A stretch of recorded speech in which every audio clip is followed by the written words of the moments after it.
Matapos ang 10 taon sa GMA Network mula 2015 hanggang 2025, muling bumalik sa ABS-CBN si Ai de las Alas noong 2024. Nakitaan na siya ng sorpresa sa It's Showtime sa GMA na nagbigay ng paunang hint sa kanyang pagbabalik sa Kapamilya Network. Ang iconic comedian ay huling nakasama sa ABS-CBN noong 2014 bago lumipat sa GMA. Ngayon, muling nakapirma si Ai sa Star Music na nagpapahiwatig na handa siyang magbigay ng bago at makulay na proyekto sa Kapamilya.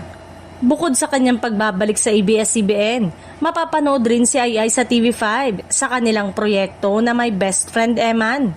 Ipinapakita nito ang kanyang versatility bilang artista na kayang magtrabaho sa iba't ibang network at genre. Ang kanyang pagbabalik sa Kapamilya ay itinuturing na malaking balita sa showbiz, lalo na sa kanyang mga tagahanga na matagal nang nagnanais makita siyang muli sa ABS-CBN program. Maraming fans ang nagbigay pugay sa kanyang dedikasyon at natatanging galing sa comedy. Samantala, marami rin ang nagbabalik tanaw sa kanyang mga classic project sa ABS-CBN na nagpatunay sa pinakakilalang komedyante sa industriya. Maraming netizen ang excited sa kanyang upcoming project at collaboration sa Kapamilya. Tila malinaw na ang 2026 ay magiging taon ng bagong kabanata para kay Ai de las Alas. Isang comeback na puno ng excitement at inaasang magbibigay ng maraming aliw sa kanyang mga loyal fans at sa buong Kapamilya Network.